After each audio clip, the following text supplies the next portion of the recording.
시청자 여러분 안녕하십니까. 희망의 엔진 크라우드 펀딩 진행을 맡게 된 저는 강명재입니다. 네, 안녕하세요. 성진아입니다. 희망의 엔진 크라우드 펀딩이 오늘 처음으로 인사드리는데요. 저희 프로그램 타이틀이 좀 생소한 것 같은데 크라우드 펀딩. 참 들어본 것 같으면서도 잘 모르시는 분들이 많으실 것 같아요.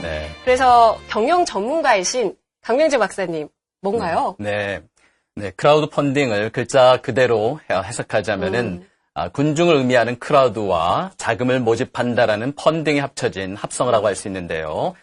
개인이나 법인들이 불특정 다수를 통해서 자금을 모아 자신의 일을 추진하는 새로운 경제 활동이라고 할 수 있을 것 같습니다.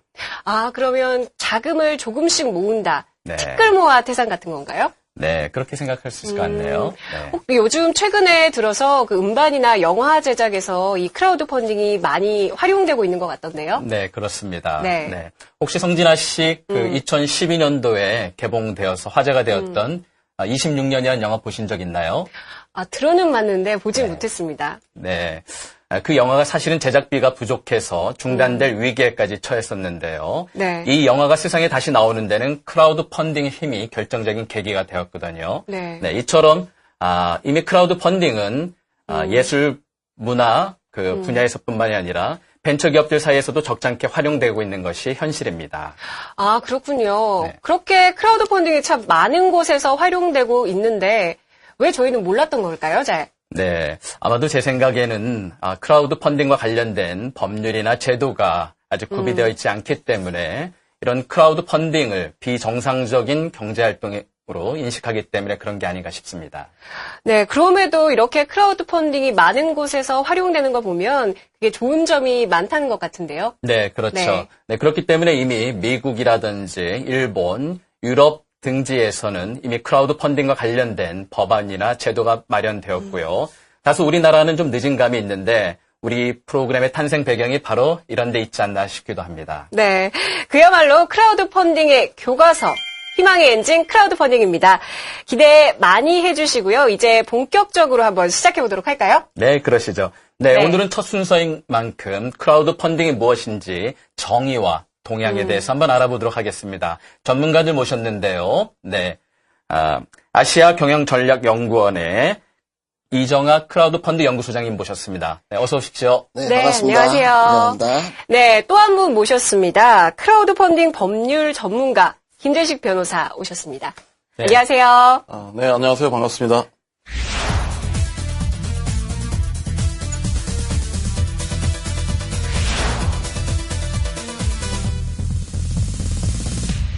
네, 앞서 크라우드 펀딩에 대한 용어는 말했지만 이정아 소장님, 정확히 크라우드 펀딩이 무슨 의미인가요? 예. 크라우드 펀딩은 자금을 필요로 하는 수요자가 본인이 어떠한 이유로 그 자금이 필요한지를 인터넷에 공개를 하는 것이고요.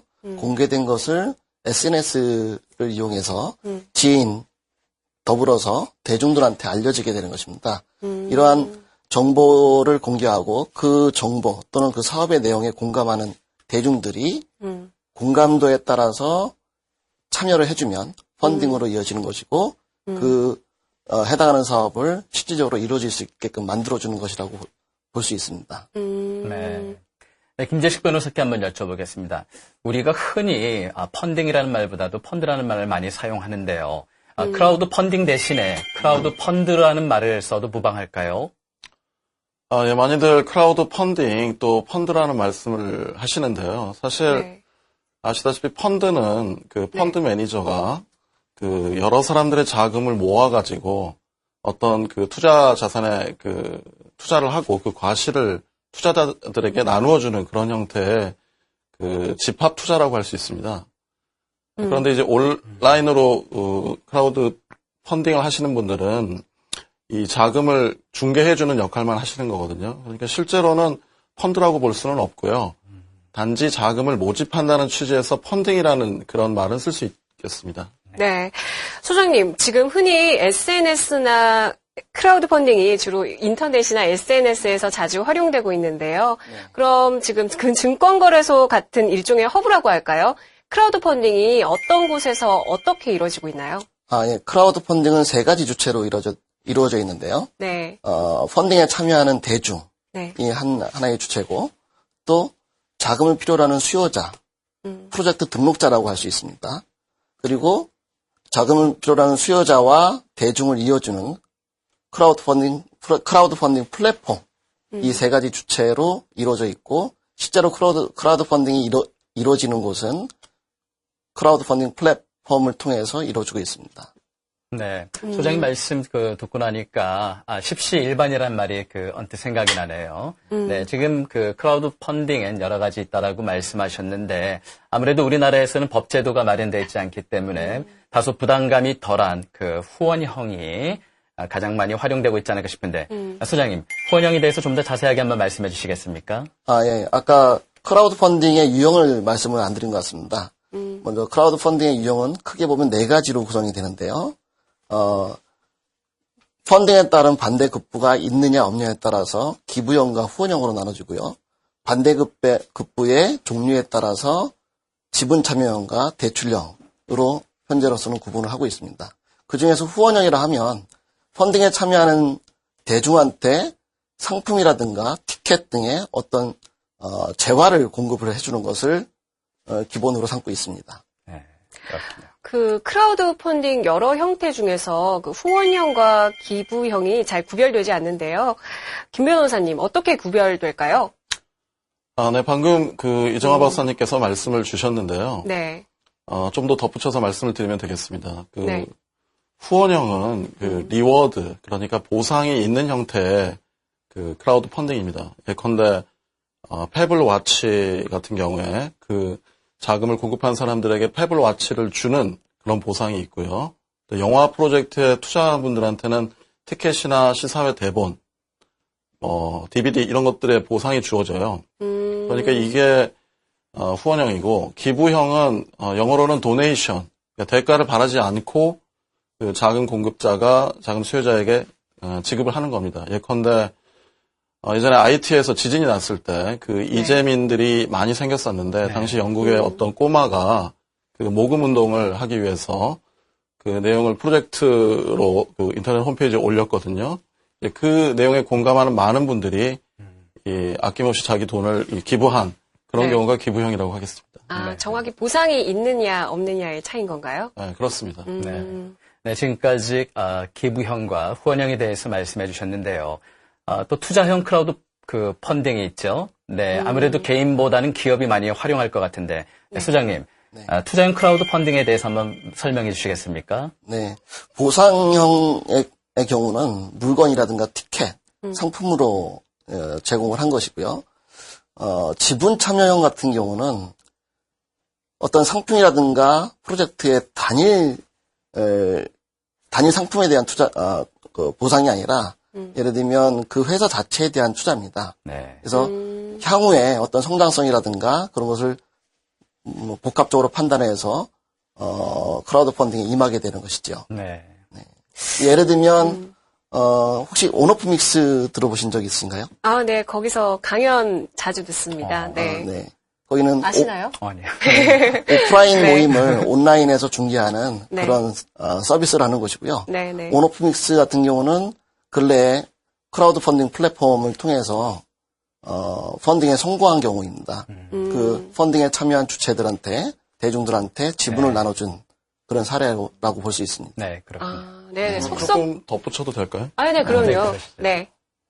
그 지분을 취득한다는 의미는 그 회사의 주식을 취득하는 경우도 있을 수 있고요. 그렇죠. 네. 또 그 회사가 사채를 발행해서 그러니까 이 투자금에 대해서 일정 기간이 지나면 이자를 주겠다라는 그 증권을 발행하는 경우도 있을 수 있고, 그다음에 계약을 맺은 투자 계약 증권을 발행하는 경우도 있습니다. 이런 세 가지 경우를 모두 포함해서 투자형이라고 그렇게 말할 수 있을 것 같습니다.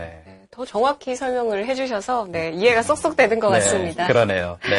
네, 그리고 개인의 금융이나 기업에 있어서 투자와 함께 빠질 수 없는 게 대출이잖아요. 그렇죠. 김 변호사님, 대출형 크라우드 펀딩은 어떤 건가요?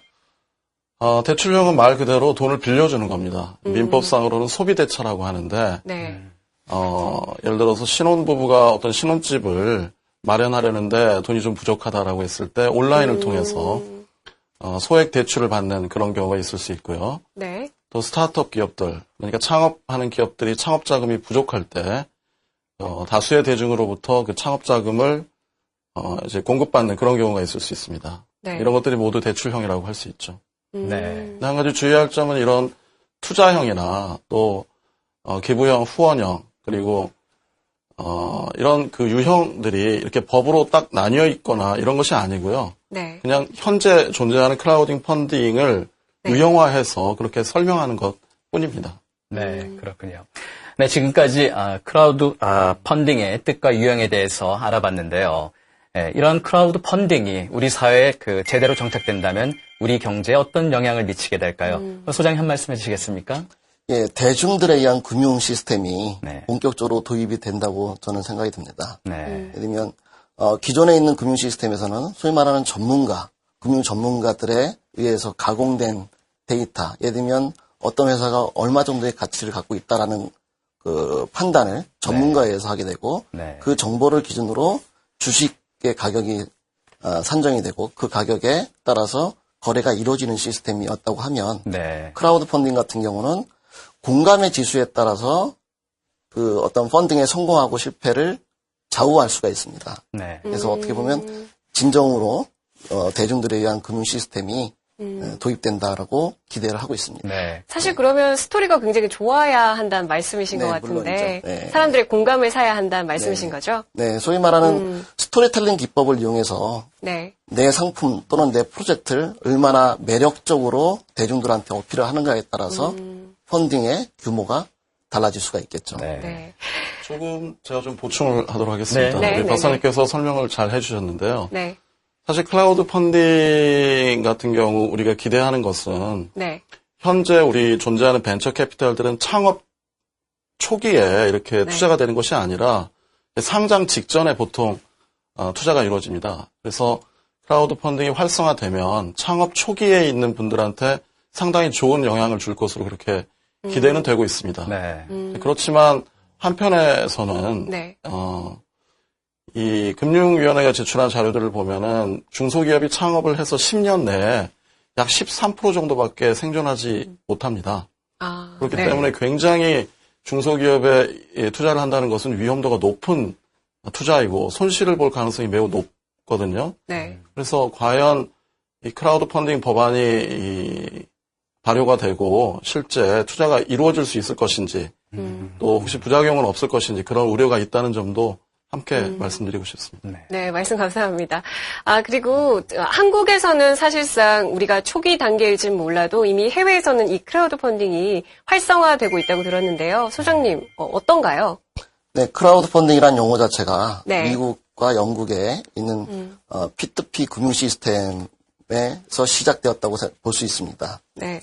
그래서 P2P 금융 시스템은 개인이 또 다른 개인한테 투자를 개인적으로 할 수 있는 시스템이라고 볼 수 있고요. 네. 이 법적인 문제가 있는지는 저는 법적 전문가니까 잘 모르겠지만 어쨌든 네.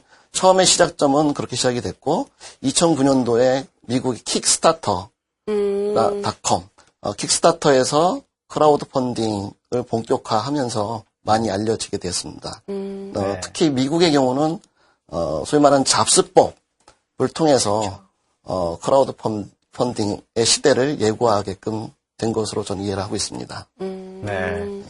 네, 다른 나라 상황을 좀 듣다 보니까 우리나라도 좀 더 서둘러야겠다라는 생각이 드는데요. 어떤 나라에서든지 새로운 분야가 잘 정착을 하려면은 어떤 사회적인 기준, 즉 법률안이라든지 제도가 잘 정착이 되는 것이 필요한데요. 우리나라 국회에서도 지금 크라우드 펀딩과 관련된 지금 법률안이 준비 중에 있죠? 네, 김 변호사님 말씀해 주시겠습니까? 예, 그렇습니다. 네. 우리나라에 앞서서 외국 상황을 잠깐 말씀드리면, 네. 미국 같은 경우에는 2012년경에 법이 만들어졌고, 또 최근에 시행령이 만들어졌습니다. 아직 시행은 안 돼 있고요.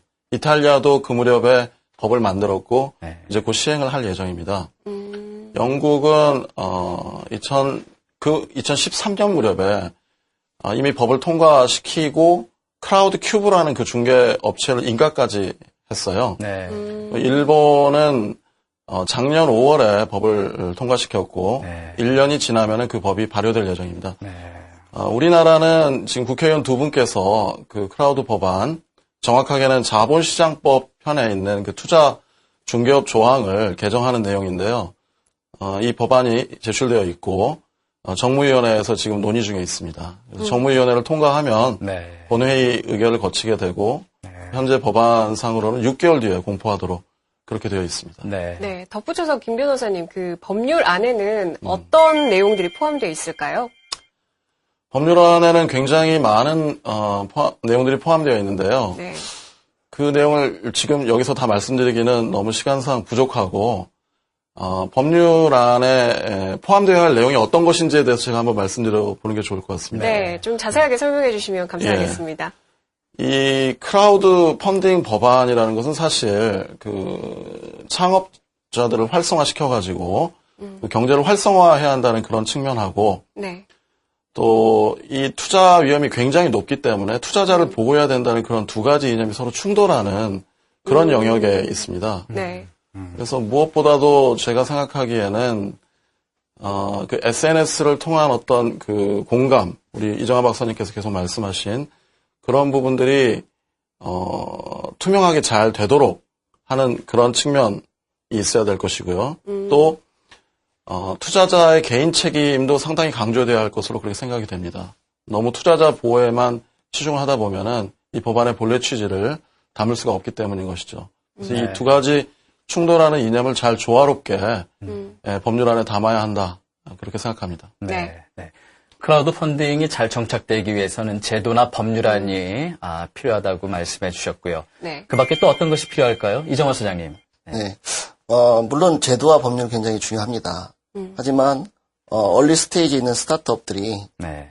기존에 있는 금융 시스템을 이용해서 자금 조달받기는 굉장히 어렵거든요. 네. 그렇죠. 그래서 굉장히 좋은 아이디어임에도 불구하고 네. 세상의 빛을 발할 기회를 아예 박탈당하는 경우가 많이 있었던 것 같습니다. 네. 그래서 크라우드 펀딩은 이미 해외에서도 정착이 많이 되고 있고요. 네. 국내에서도 법안이 상정되어 있는 것만큼 언젠가는 오지만 그래도 네. 그 시기를 좀 앞당길 수 있었으면 좋겠고요. 네.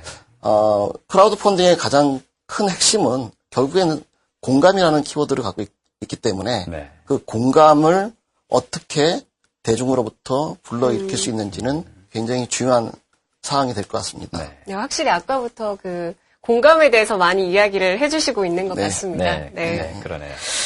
김재식 변호사님은 어떤 의견이 있으신가요? 저도 이정하 박사님과 의견이 같습니다. 한 가지 예를 좀 들어보면요. 네. 그 일본의 와규라고 고베 비프라는 그런 아주 질이 좋은 소고기가 있습니다. 그렇죠. 네. 킥스타터닷컴의 어떤 분이 이 와규 100% 와규로 육포를 만들겠다는 프로젝트를 올려서 네. 굉장히 많은 호응을 받았거든요. 네. 그런데 그 투자하시는 분들이 계속 그 홈페이지에 과연 와규로 육포를 만드는 것이 생산성이 있는지 그것이 과연 실현 가능한지에 대한 계속적인 의문을 제기를 하고 그 프로젝트를 올린 회사에 대해서 답변을 요구했었습니다. 네. 그런데 이 회사가 그에 대해서 제대로 답변을 하지 못했었고요. 결국에는 이 프로젝트가 사기라는 것이 드러나서 네. 결국 돈을 모아서 전달하지 않았기 때문에 뭐 피해는 없었습니다만은 그런 사례가 있었어요. 이처럼 네.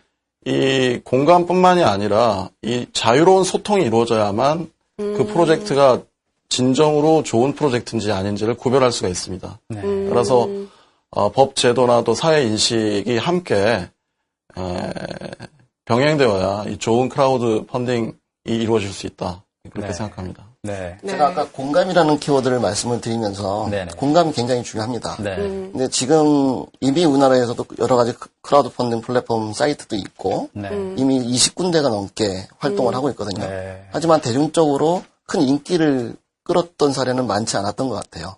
그래서 제가 생각하기에는 공급자 위주의 크라우드 펀딩보다는 수요자, 대중들의 공감을 불러일으킬 수 있는 그러한 프로젝트가 네. 성공한 사례를 굉장히 많이 만들고 초기에 크라우드 펀딩의 이미지를 굉장히 좋게 끌어줘야지만 활성화가 된다고 저는 생각이 듭니다. 네. 최근 세계 각국은 침체된 경제를 활성화하기 위해서 크라우드 펀딩과 관련된 법 제도를 이미 완료하였거나 서둘러 추진하고 있는데요. 우리나라에서도 빨리 이러한 제도가 정착되기를 바라는 마음 간절합니다. 네, 지금까지 크라우드 펀딩의 종류와 정의에서 자세히 알아봤습니다. 네, 앞으로도 크라우드 이슈, 이 핫한 이슈에 대해서 많이 전해주시길 바라면서 두 분 나와주셔서 진심으로 감사합니다. 감사합니다. 네, 고맙습니다.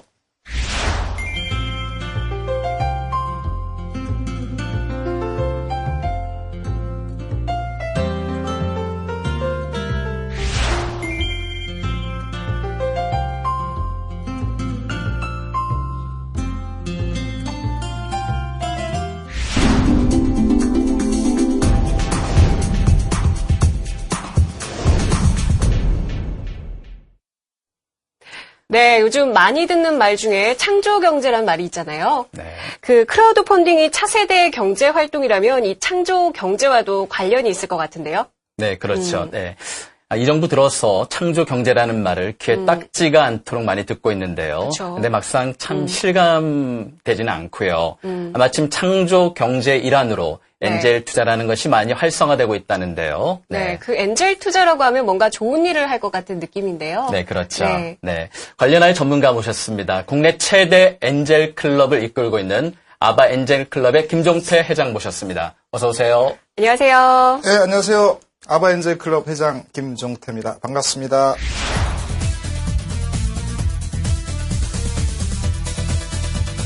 네. 초대해 주셔서 감사합니다. 아유, 감사합니다. 저희가 감사합니다.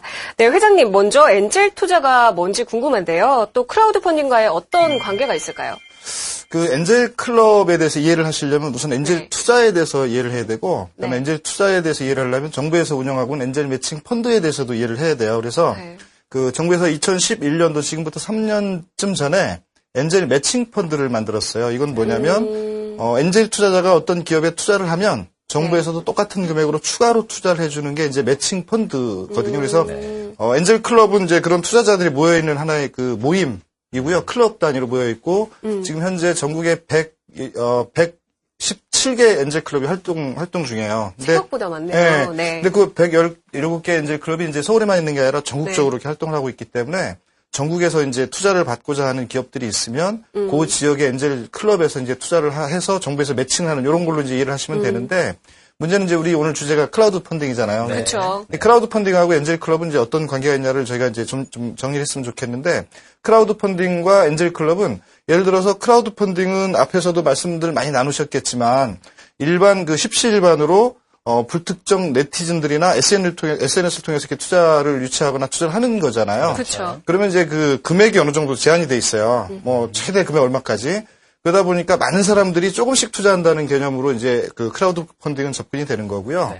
엔젤 클럽은 한두 사람이 이제 좀 큰 단위로, 물론 이제 엔젤 클럽보다 위에 이제 벤처 캐피탈도 있으니까 금액을 더 크게 투자한 데도 있지만 저희는 이제 크라우드 펀딩보다 약간 위의 단계에서 한 사람이나 두 사람, 세 사람이 모여서 이제 투자를 하는 그런 개념인데 정부에서도 또 추가로 매칭 펀드에서 매칭을 해준다. 그러니까 이제 결국은 크라우드 펀딩에서 이제 좀 관심을 받거나 뭔가 좀 이렇게 주목을 받았던 업체들은 저희 클럽에서도 관심이 있죠. 그래서 클럽에서 그거를 이렇게 가져다가 저희가 투자를 할 건지 말 건지 뭐 고민을 해도 되고 다른 클럽들과 이렇게 연계를 해도 되고 그래서 크라우드 펀딩이 잘 되면 결국은 엔젤 클럽도 잘 되는 거고요. 그다음에 앞서 말씀하신 그 창조 경제가 이제 뭔지 우리가 헷갈리잖아요. 근데 창조 경제는 그 아이디어를 좀 담아서 신사업을 창출하자는 게 이제 그 개념인 거로 제가 알고 있어요. 근데 그 아이디어를 가지고 신사업을 창출하면 뭐 해요? 중요한 거는 투자가 되거나 그 사업이 이렇게 뭐 이렇게 확실하게 뭔가 성과를 내야 되잖아요. 그러려면 결국은 우리 크라우드 펀딩이나 엔젤 투자에서 투자가 돼주면 훨씬 더 빠른 속도로 성장할 수 있기 때문에 어떻게 보면 그 현재 창조 경제를 아주 굉장히 나름대로 중요하게 여기는 현재 정부에서 엔젤 클럽과 엔젤 투자, 그다음에 크라우드 펀딩은 굉장히 뭔가 그 중요한 역할을 많이 하고 있다고 그렇게 생각이 됩니다. 네. 투자 시장을 그 세분화해 볼 경우에 그럼 크라우드 펀딩이 가장 그 아래 단계에 있는 거고 엔젤 클럽이 그 윗 단계에 있다라고 봐도 되는 건가요? 네, 바로 보셨습니다. 맞아요. 왜 그러냐면 아까도 말씀 잠깐 드렸지만 그 작은 금액의 어떤 소액 투자나 아니면 여러 사람들이 모여서 투자를 하는 거다 보니까 이 금액에 이제 어떻게 보면 한계가 있죠. 물론 그 미국의 킥스타터라고 하면 아실 거예요. 거기서는 뭐 전 세계에서 이렇게 투자를 하다 보니까 어떤 기업은 뭐 10억, 20억, 100억, 200억 이렇게 투자를 하는 경우도 있는데 아마 저희 나라 같은 경우는 이제 초창기고 아직 법안도 통과가 안 된 상태이기 때문에 뭐 지분 투자형 관련해서요. 그러다 보니까 그 한 사람당 투자하는 금액 내지는 그 회사가 이제 투자를 받는 금액이 그렇게 그 크지는 않을 거라는 생각이 들고 그렇다면 그 투자를 받은 기업이 결국은 엔젤 클럽들에 의해서 추가 투자가 되는 그런 프로세스를 가게 될 거고요. 그다음에 엔젤 투자가 되면 아까 말했듯이 정부에서 매칭을 하는데 그냥 매칭을 해주는 게 아니라 정부에서는 또 굉장히 많은 그 검증 절차를 거쳐요. 그래서 뭐 요모조모 살펴서 이 회사가 정말 괜찮다 싶었을 때 정부에서 매칭을 해주는 거로 이렇게 프로세스가 돼 있기 때문에 결국은 매칭된 기업은 벤처 캐피탈에서도 관심을 갖게 되는 거죠. 그럼 크라우드 펀딩에서 그 엔젤 투자가 필요한 이유가 뭔가요? 크라우드 펀딩은 아까 얘기했듯이 이제 많은 굉장히 다양한 아이디어들이나 어떤 기업들이 그 플랫폼 업체에 그 클라우드 펀드를 올리게 돼요. 크라우드 펀딩을 받고 싶다고. 그렇게 되면 그 플랫폼 업체가 예를 들어서 이제 미국의 킥스타터 같은 우리나라의 플랫폼 업체 하나에 뭐 꽤 많은 업체들이나 꽤 많은 아이디어들이 올라가 있을 건데 그 많은 업체들을 모든 네티즌들, 많은 사람들이 많이 전부 다 투자할 수는 없을 거예요. 그렇죠. 그러니까 그 중에 일부 내지는 이제 뭐 어떤 경우는 이제 뭐 조금 관심 가지고 어떤 경우는 뭐 굉장히 많은 아주 폭발적인 관심을 갖고 많은 사람들이 투자를 하고 이렇게 될 건데 그렇다면 크라우드 펀딩, 그러니까 그 플랫폼 업체를 통해서 투자를 받고자 하는 그런 기업들도 많겠지만 거기에 투자하는 사람들도 또 이렇게 많아야 되는데 아직은 그런 문화들이 성숙이 안 돼 있을 거고 어느 정도 이제 올라가서 많은 사람들이 투자를 하는 그런 시기가 된다 하더라도 결국 모든 아이디어들에 투자되는 건 아니거든요. 그러니까 그러다 보니까 엔젤 클럽에서는 그 중에서 또 뭐 관심 가는 업체들을 이렇게 픽업을 하거나 아니면 엔젤 클럽에서 투자를 하기가 조금 애매한 회사들이 있어요. 근데 그런 어떤 것들이 있냐면 좀 뭔가 좀 기술적으로 좀 다 보완이 돼야 되거나 아니면 또 투자자들한테 뭔가 어필할 수 있는 게 좀 보완이 돼야 되는 그런 업체들은 또 저희가 반대로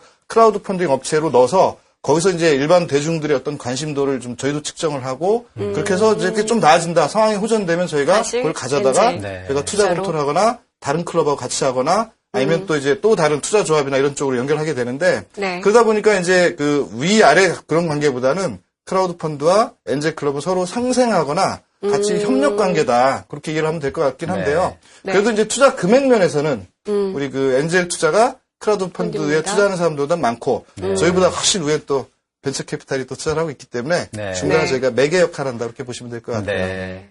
네. 그런데 엔젤 투자나 크라우드 펀딩이 반드시 긍정적인 면만 있는 것은 아닌 것 같은데요. 이에 대해서는 어떻게 생각하시는지?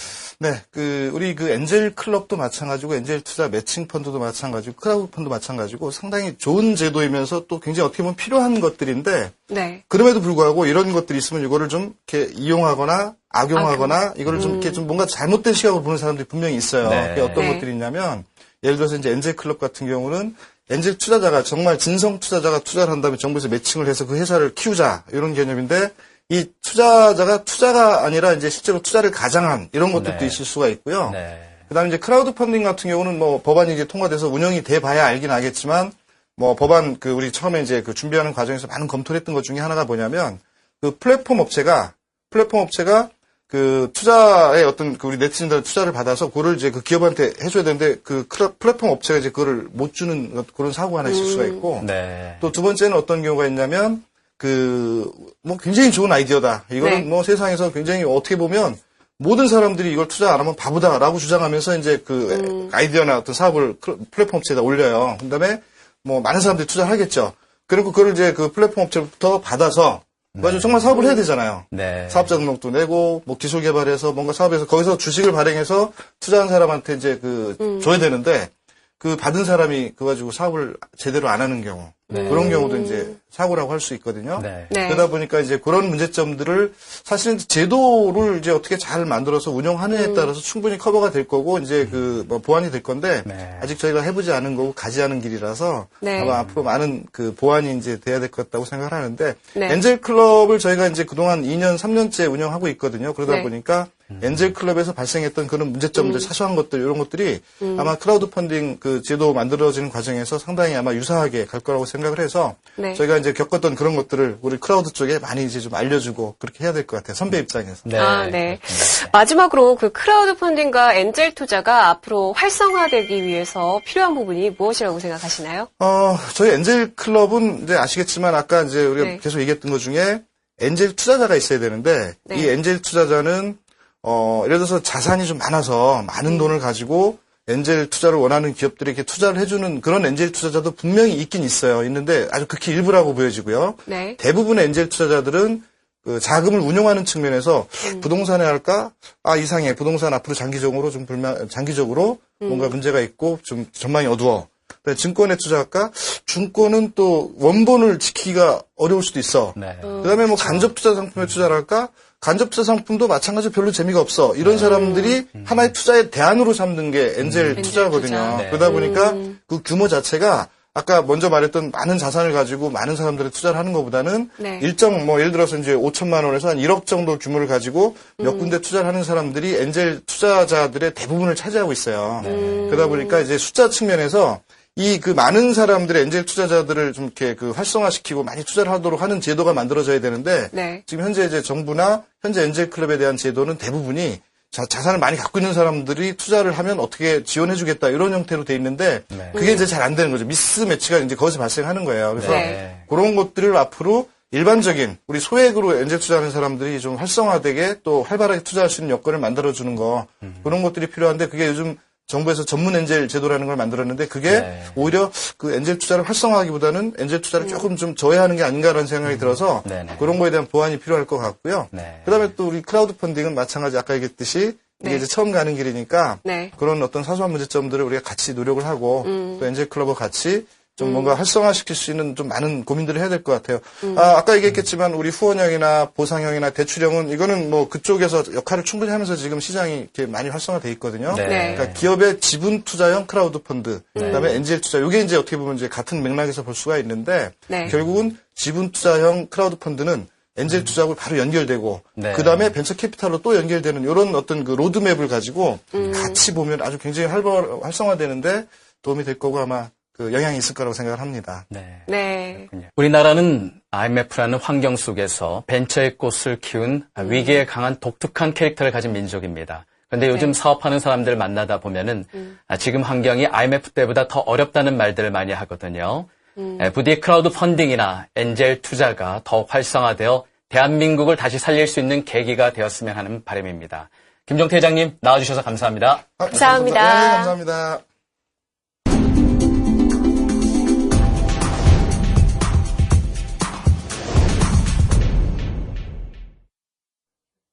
희망의 엔진, 크라우드 펀딩. 이제 본격적으로 엔진을 가동할 시간이 된 것 같은데요. 네, 이 시간은 조수란 씨와 함께하겠습니다. 안녕하세요. 네, 안녕하세요. 조수란입니다. 방금 본격적으로 엔진을 가동한다고 하셨는데요. 네. 이 시간은 기업들을 직접 만나보는 시간입니다. 오늘은 첫날이라서 제가 직접 다녀왔는데요. 박진우 기자님 함께하겠습니다. 안녕하세요. 네, 안녕하세요. 네. 그리고 또 한 분, 크라우드 펀딩에 참여할 기업이 어느 정도의 가치가 있는지 가치 평가를 해주실 전문가 한 분 모셨습니다. 김영기 박사님 나오셨습니다. 어서 오세요. 안녕하세요. 안녕하세요. 네.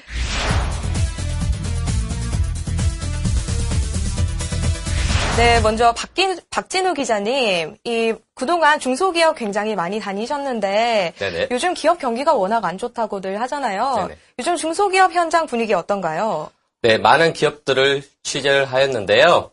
다들 목소리가 한결같습니다. 정부에서 중소기업에 대한 금융 지원 정책이 있는데요. 그 장벽이 너무 높다 보니까 지원받기가 상당히 어렵습니다. 네. 다행스럽게도 최근에 정부에서 많은 정책들을 펼치고 있는데요. 중소기업청에 따르면 개인이 기업에 직접 투자하는 형식보다는 출자조합 형태의 모태 펀드를 확장하고 있고요. 펀드 투자 및 코스닥 시장을 완화하고 있습니다. 그리고 우리 프로그램에서 다루고 있는 크라우드 펀드 법안 역시 중소기업청에 따르면 조속하게 통과시킬 수 있도록 뒷받침할 계획이라고 밝히고 있습니다. 네. 네. 정부의 이런 조치들이 우리 기업들에게 큰 활력을 넣어주기를 기대해보고요. 네, 김 박사님. 네. 기업 평가라는 게 고무줄 평가라는 말도 있지 않습니까? 네, 그렇죠. 네, 기업을 평가하는데 어떤 기준이 있을까요? 크라우드 펀딩 얘기가 나왔는데 크라우드 펀딩 입장에서는 기업의 미래 가치에 투자하는 겁니다. 그렇기 때문에 네. 불확실한 점이 많죠. 네. 그래서 기업을 평가한다고 하는 거는 5가지 요소가 있는데 그런데 기술이 얼마나 우수한지 그다음에 기업의 경영 역량이 얼마나 좋은지, 그다음에 기술의 제품의 적용 범위가 어느 정도 좋은지 네. 이런 여러 가지 요소들이 고려되게 됩니다. 네. 네, 큰 기준들 먼저 살펴보겠습니다. 기업하면 먼저 기술이죠. 박사님, 기술 경쟁력 어떻게 평가되시나요? 좋은 기술이라면 다 좋다고 하지만 좋은 기술은 여러 가지 요소가 있습니다. 기술이 얼마나 우수한지, 그 기술이 얼마나 많은 범위에 적용되는지, 그다음에 그 기술이 법적으로 잘 보호되고 있는지, 기술의 수명이 얼마나 긴지 그런 것들이 고려된다고 할 수 있습니다. 네, 이런 기술이나 환경, 시장 등도 중요하지만 무엇보다도 경영자의 경영 능력이 중요하지 않을까 싶은데 어떻게 생각하십니까? 맞습니다. 네. 모든 건 사람으로부터 비롯된다고 생각합니다. 그래서 경영 역량이 얼마나 강하냐가 중요한데 자금 동원 능력, 그다음에 제품의 서비스의 개발 능력, 그다음에 기술을 지속적으로 유지하고 관리할 수 있는 하는 능력 여러 가지가 필요한데 그중에서 자금 능력은 크라우드 펀딩과 관련이 깊다고 보여집니다. 그래서 이 새로운 아이템을 가진 기업들은 크라우드 펀딩을 통한 자금력을 어떻게 동원할 것인가 이게 가장 중요하다고 하겠습니다. 네, 그렇군요. 네, 이런 평가 기준들로 앞으로 소개하는 기업이 어떠한 강점을 가지고 있는지 또 어떠한 점이 부족한지 한번 살펴보도록 하겠습니다. 그럼 오늘 평가단에 오를 기업을 소개하겠는데요. 오늘 희망 기업은 모두 두 곳입니다. 첫 번째 씨는 조소란 씨가 직접 다녀오셨다고요? 네.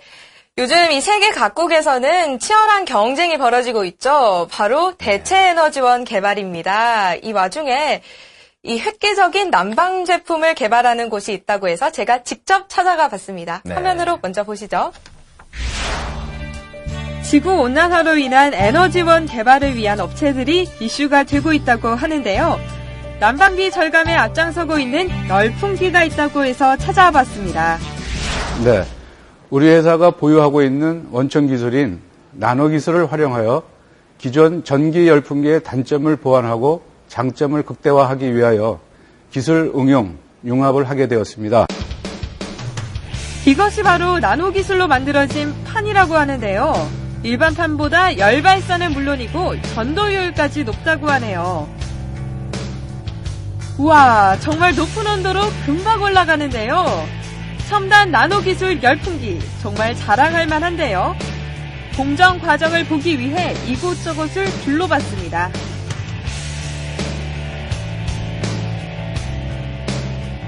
그런데 공장 이곳저곳에 온도계가 붙어 있었는데요. 과연 온도계의 정체는 뭘까요? 네, 이사님 이렇게 마지막 공정까지 봤는데요. 오면서 보니까 곳곳에 온도계들이 있던데 이 온도계 용도가 뭔가요? 네, 이 열풍기를 가동해서 이 넓은 지역에 우리 열이 얼마나 골고루 분포되어서 높이는지 테스트하기 위해서 설치해 놓은 상태입니다. 그렇다면 골고루 열이 분포되었는지 확인해 보겠습니다. 와, 1, 2도 정도의 차이는 있지만 열이 구석구석 분포된다는 것을 눈으로 확인할 수 있었습니다. 첨단 나노 기술로 열 발산은 극대화하고 사계절용으로 만들어서 환풍기로도 활용 가능하다는데요. 농가는 물론 다양한 방면에서 활용 가능할 것 같습니다. 스튜디오에서 자세한 내용을 들어보겠습니다. 네, 화면의 주인공 유한현 상무님 모셨습니다. 네, 어서 오세요. 네, 안녕하세요. 반갑습니다. 네. 네, 이사님, 이 제품 어떻게 발명하게 되신 건가요? 네, 우리 회사의 전기이온 열풍기는 기존의 니켈 크롬선을 이용한 전기 열풍기를 생산하고 있었습니다. 근데 이번에 저희가 나노 세라믹 기술을 접목해서 새롭게 그 장점을 극대화하고 단점을 보완하는 제품을 만들게 됐습니다. 네. 조금 전 영상에서 보니까 제품 곳곳에 온도계가 장착되어 있던데요. 그 온도계마다 온도는 전부 다 일정한 건가요? 네. 그 온도계가 대부분 다 그 오차 없이 거의 1도 정도의 차이는 날지언정 전체를 다 똑같이 지금 데피고 있는 건데 그 이유는 저희가 그 원적외선을 이용해서 복사열 에너지를 이용한 난방을 하고 있기 때문에 그러한 결과가 나오고 있습니다. 네. 기자님, 네네. 이 나노 세라믹스가 어떤 영향을 주는 거죠? 네, 나노 세라믹스의 열 에너지 전달력과 원적외선을 방출함으로써 기존 전기 에너지의 면적보다 2배 넓은 공간을 난방을 할 수 있고요. 논문에도 많이 나왔듯이 세라믹스에서 음이온을 방출을 합니다. 그렇기 때문에 농산물에 대한 성장 촉진 및 수확량 증대, 품질을 향상함으로써 국민 건강에도 이바지할 수 있다고 볼 수 있습니다. 네. 유상무님. 그 화면에서 보이는 이 제품이 지금 우리나라 농촌에서 주로 사용하고 있는 기름 난방기하고는 어떤 차이가 있을까요? 네, 기름 난방기는 말씀 그대로 그 연료원 자체가 유리 연료고 네. 저희가 쓰고 있는 지금 이 전기 이온 열풍기는 제품에 나와 있듯이 전기를 쓰고 있는 그러한 차이가 있습니다. 네. 네, 이사님, 이 제품이 그 하우스 외에도 또 사용이 가능한가요? 네. 지금 우리 제품은 지금 다 기능을 가지고 만들어 놓은 제품이기 때문에 또한 난방기구의 그 단점이 4계절 중에 난방이 필요로 하는 그 겨울철을 목적으로 하지만 저희는 봄부터 겨울까지 4계절을 목적으로 하기 때문에 다양한 용도로서 그 난방을 할 수 있습니다. 네, 그렇군요. 김 박사님, 예. 이 제품 어떻게 생각하시나요? 네. 아주 좋은 것 같습니다. 이제 네. 아까 5가지 기준을 살펴보면 네. 기술 경쟁력, 네. 산업 환경, 네. 그다음에 시장 독점력, 네. 그다음에 경영 역량, 네네. 그다음에 최종적으로 기술이 얼마나 시장에서 먹히느냐 이런 문제인데 네네. 수익성이죠. 그 말하면 이 중에서 특히 기술 역량이라든가 네. 그다음에 시장 지배력 이런 부분이 상당히 좋을 거라고 예측이 됩니다. 네. 이사님 방금 평가 들으셨는데 좀 참고가 되셨나요? 네, 많이 참고하겠습니다. 네, 그럼 앞으로의 계획은 어떻게 되는 거죠? 네, 앞으로는 좀 더 그 제품의 질을 더 높일 수 있도록 저희 나름대로 개발자와 지금 연구진들이 함께 네. 해가지고 제품의 질을 높이도록 하겠습니다. 네, 정말 획기적인 이 전기 이온 열풍기를 소개해 주셨습니다. 유한현 상무이사님 나와주셔서 감사합니다. 네, 감사합니다. 감사합니다. 네, 이제 다음 기업도 정말 궁금해지네요. 박 기자님, 어떤 기업이죠?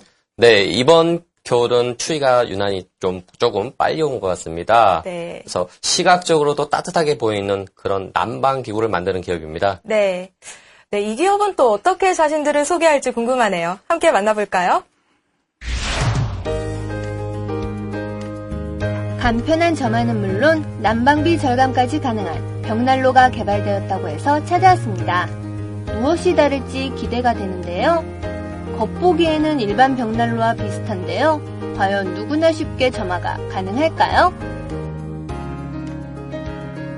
네, 저희 업체는 특허 기술로 성능 좋은 벽난로를 생산하고 있으며 저희 벽난로는 특허 기술로 30초 이내면 누구나 쉽게 점화가 가능하며 황토 내화제로 출결 기능과 복사열, 원적 개선이 계속해서 발산이 됩니다.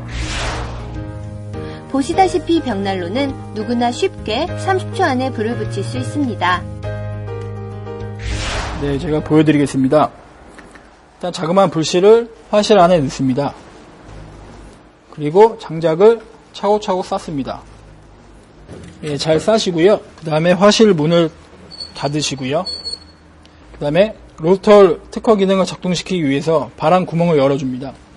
이렇게 열어주고 30초를 기다리시면 불이 붙는 걸 확인하실 수 있습니다. 보시다시피 벽난로는 누구나 쉽게 30초 안에 불을 붙일 수 있습니다. 불씨가 서서히 타오르는 모습, 보기만 해도 따뜻함이 느껴지시지 않으신가요?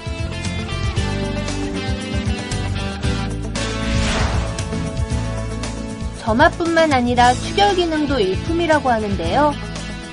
황토 내화제는 반영구적 기능을 갖고 있어서 웬만해서는 교체할 필요가 없으니 더욱 경제적입니다.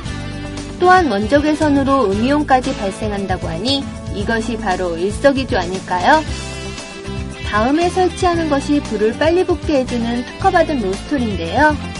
인테리어는 물론 간편하고 따뜻한 벽난로, 스튜디오에서 자세히 알아볼까요? 네, 소개해드린 업체 김진우 기술이사님 나오셨습니다. 안녕하세요. 네, 안녕하세요. 안녕하세요. 네. 네, 먼저 김 이사님, 네. 이 벽난로의 성능이 참 궁금한데요. 네. 저희 업체에서는 기존에 있는 벽난로의 그 치명적인 단점 3가지가 있습니다. 네. 네, 그런 거를 저희 특허 기술로 2가지로 해결을 다 했습니다. 네. 그래서 저희 업체 벽난로는 이제 30초면 누구나 쉽게 점화가 가능하고요.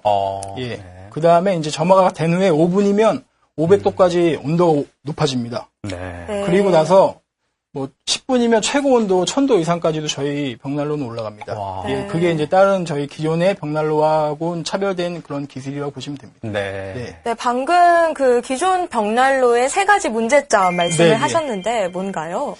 예, 기존이 아니고 이제 국내는 물론이고 세계 어느 벽난로 업체에서 이 치명적인 단점 3가지를 보완을 못했습니다. 네. 첫 번째는 이제 점화를 할 때 점화가 굉장히 어렵습니다. 처음에 점화할 때. 두 번째는 화실에 이제 장작을 넣어야 되는데 화실을 열면 연기가 이제 실내로 유입이 되는 겁니다. 그런 문제점이 있고요.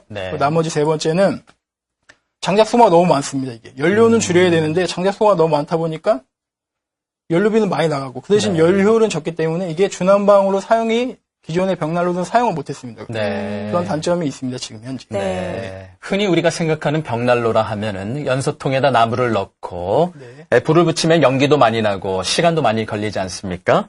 네. 김 이사님, 이 제품은 어떤 게 다른가요? 이제 기존에 있는 그 벽난로의 저희 단점을 제가 말씀드렸지 않습니까? 근데 그 단점이 이제 연기가 많이 난다는 그 단점이 있었는데. 그렇죠. 저희 이제 특허 기술로 인해서 이제 그런 이제 장작을 넣을 때 연기가 나면은 벽난로 사용을 못 합니다. 그래서 이제 기존에 사용하시는 분들은 벽난로를 이제 집에 그냥 애물단지로 전략을 시키는 경우가 굉장히 많습니다. 저희 벽난로는 이제 그런 특허 기술 두 가지로 인해서 뭐 장작을 투입을 해도 전혀 연기가 나지 않고 그래서 저희는 이제 벽난로를 열고 떼시라고 이제 홍보를 합니다, 많이. 그러면 이제 저희 특허 기술로 인해서 이제 황토 내화제가 또 안에 있습니다, 저희 특허가. 그럼 그 안에서 이제 원적 개선이라든가 참나무의 그런 음이온이라든가 이런 게 발산돼가지고 건강에도 굉장히 이롭고요. 그래서 그런 성능이 굉장히 좋은 벽난로라고 말씀드리고 싶습니다. 네, 알겠습니다. 그럼 박 기자님, 지금 이 현재 국내 그 벽난로 시장 어떤가요? 네, 아주 미미하다고 볼 수 있는데요. 혹시 두 MC분은 추후에, 노후에 혹시 시골에서 살고 싶은가요? 안 그러면 도시에서 살고 싶은 계획인가요? 저는 시골에서. 저도 뭐 기회만 된다면 그러고 싶습니다. 네, 저희 지인들이 거의 대부분 그렇게 말씀들을 하시는데요. 현재 도시민들이 전원주택 수요 증가가 상당히 늘어나고 있습니다. 그리고 귀촌 인구들이 상당히 늘어나고 있고요. 그에 발맞춰서 우리 벽난로 같은 것도 많이 늘어날 거라고 추세하는데요. 그러나 국내 시장은 아직 기술이 전무한 상태예요. 그리고 지금 현재 시장은 유럽산 고효율의 아주 비싼 벽난로가 시장에 분포되고 있는데요. 그렇다 보니까 대중적으로 사용을 하지 못하고 있는 그런 실정입니다. 그래서 우리 중소기업도 그에 대비해서 많은 기술 개발이 필요한 시점이라고 생각합니다. 그렇군요. 김 이사님, 앞으로 어떤 계획을 가지고 계신가요? 저희 업체에서는 이제 아까 이제 박 기자님이 말씀하셨듯이 수입 벽난로가 거의 이제 고급 벽난로는 수입을 많이 해서 지금 사용을 많이 하고 있습니다. 근데 저희 이제 특허 두 가지로 인해서 그 수입 제품을 이제 제품의 성능을 더 높여서 업그레이드 시켜서 저희가 지금 출시를 한 겁니다. 그래서 이제 수입 벽난로가 들어와 있는 수입 벽난로를 좀 대체할 수 있는 저희 업체가 대체할 수 있는 그런 능력을 좀 겸비할 거고요. 그리고 이제 대량 생산을 좀 맞춰가지고 그래서 앞으로는 이제 원조격이 이제 유럽의 원조격인 벽난로 거기에다가 수출을 저희가 해서 국익에 좀 이바지를 해서 외화를 좀 많이 끌어들이는 그런 방향으로 저희가 지금 목표를 설정하였습니다. 지금. 네, 알겠습니다. 그럼 또 김영기 박사님께 여쭤봐야겠죠? 네, 김영기 박사님 어떻게 평가하시나요? 제가 미리 특허를 살펴봤습니다. 출원된 거하고 등록된 게 있는데 아까 말씀드렸다시피 5가지 요인에 비춰보면 이건 기존의 벽난로의 효율을 엄청나게 많이 올리는 기술력이 일단 강하고요. 그다음에 현재 에너지 전략의 트렌드에도 맞는 것 같습니다. 그런 점에서 비춰볼 때 이제 시장만 많이 개척할 수 있고 자금력만 확보된다면 아주 좋게 성장할 수 있을 것 같습니다. 그렇군요. 역시 미래가 창창한 기업이라고 소개를 해주셨습니다. 네, 이사님 나와주셔서 감사합니다. 네, 감사합니다. 감사합니다. 감사합니다. 네, 희망의 엔진 크라우드 펀딩 오늘 첫 방송이었는데요. 아직 좀 생소하다는 분들 계시죠? 네, 하지만 크라우드 펀딩이 우리 경제에 새로운 활력소를 불러넣어줄 계기가 될 것은 분명해 보이는데요. 네, 지금부터 크라우드 펀딩이 과연 티끌을 모아 태산을 이루어갈지에 대해서 쭉 한번 같이 지켜봐 주셨으면 감사하겠습니다. 네, 새로운 경제 크라우드 펀딩이 우리 경제에 활력을 불어넣는 그날까지 열심히 달리겠습니다. 네, 지금까지 시청해 주셔서 감사합니다. 저희는 다음 주에 찾아뵙도록 하겠습니다. 감사합니다.